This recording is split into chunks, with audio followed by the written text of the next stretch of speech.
Consumers are facing a rapidly growing wave of financial threats, many of them powered by AI. A new Deloitte report shows credential theft is surging, with stolen usernames and passwords jumping by more than 160% in just the first 6 months of 2025.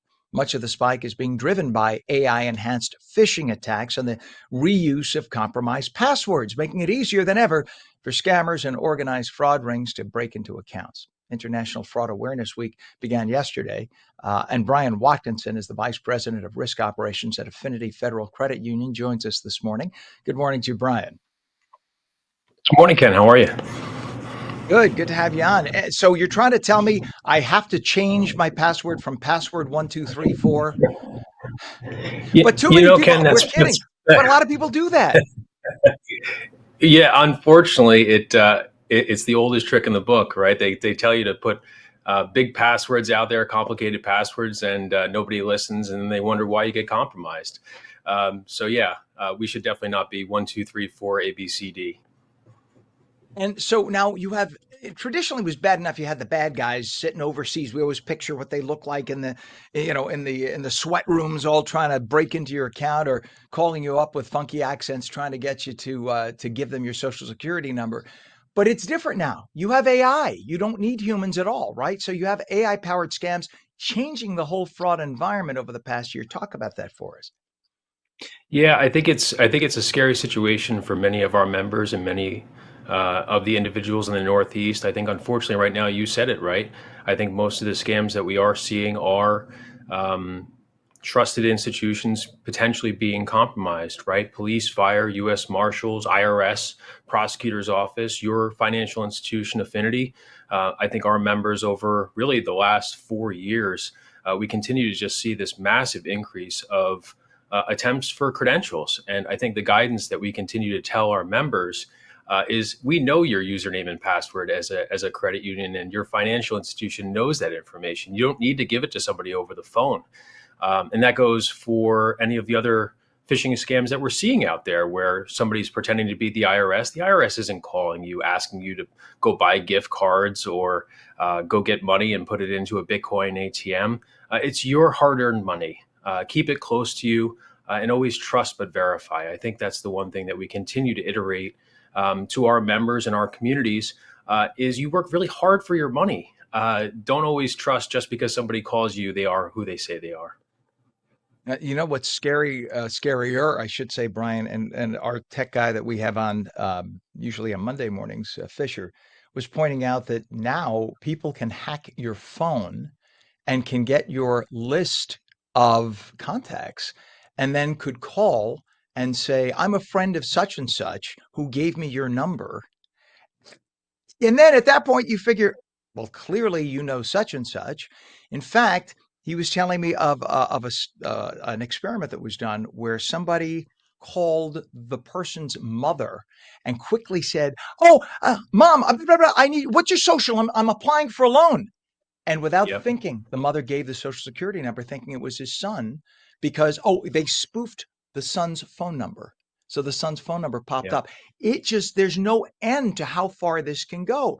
So at this point, if you suspect, if you have any kind of suspicion, what should you do? Just hang up and call back the institution yourself. And that way you know for fact you're getting the real institution on the other end?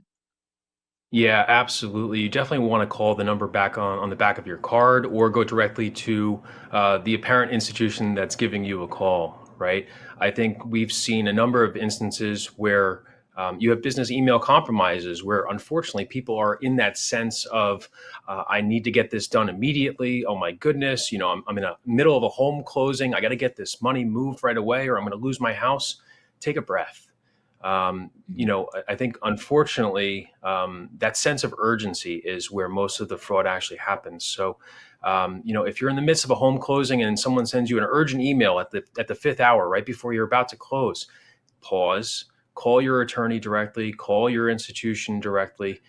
Make sure that the instructions that are being provided potentially via email, which we always instruct our members not to take any of those instructions. You have to get them through secure means because it happens quickly. These are stressful situations, and you want to make the right decisions. But spending a few minutes to make sure that you are making the right decision for how you're moving your hard-earned money, I think, is really critical. And Brian, you're over there at Affinity, and you take care of all their security issues. And this Deloitte report is really alarming. So, is it that too many people use the same password across everything? And I guess they don't realize that if somebody hacks one of your accounts, they will see all the other accounts you have, all the credit cards you have, and they're going to use that password to try to get into every one, right? Yeah, I think using diversified passwords across all of your different logins, and that also includes don't use the same username and password for your bank account that you would use for your gym login. Keeping it simple but different, right? I think that is one of the things that you have to really focus on. Is you can have a password manager. There's different resources out there, but don't use the same password for 12 different logins. And what is, by the way, account takeover fraud? Is there some new thing that I'm missing here, or just not understanding the title of that? What is account takeover fraud? Yeah, yeah, I think for Affinity and other institutions, it's where individuals call up impersonating that institution, right? So somebody calls up and says that they're Chase Bank, you have a Chase Bank account, and there's urgent activity that needs to be remediated on your account, and we need your username and password. Oh, of course, this is Chase. I'll give you my username and password, whatever you guys need. No, no, Chase has your username and password. Affinity has your username and password. Pause and always ask a few questions. Unfortunately, based on what I do at Affinity, they actually try spoofing me as well. And those are some very interesting conversations with the fraudsters there, Ken. But I think for everyone out there, it's first trust but verify, right? If somebody's calling Mhm. you from your financial institution, ask a few questions. And if you don't like what you're hearing on the other end of the phone, it's more than okay to call back on the 800 number on the back of your card, whatever financial institution it is, and ask for someone else to speak to make sure that your account is safe and sound. Well, one other thing that we had discovered just in previous discussions about this very topic was if somebody asks you a few questions and you start to get comfortable, which is a dangerous thing, and you give a little information, and they put you on hold and transfer you to somebody else, isn't that usually an indication? So they usually work in teams in a lot of these fraud groups.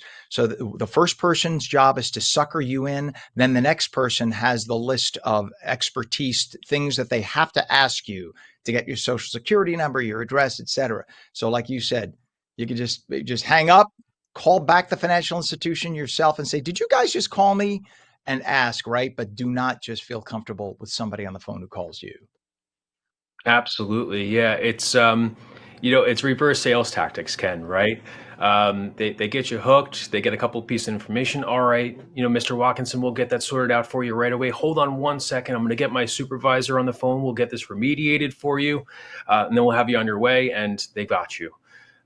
So, as always, go online, go directly to the website, call the 800 number, walk into one of your local branches, our local branches, and get it taken care of directly. There, there you go. All right. We thank you so much, Bryan Watkinson, Vice President of Risk Operations at Affinity Federal Credit Union. And this is now, I was looking desperately for the title. It is International Fraud Awareness Week. So it's time to kind of pay attention and not get scammed. That's the idea here. Thank you so much. I know you got a busy job. Thank you for coming on this morning. Thank you, Ken. Appreciate it.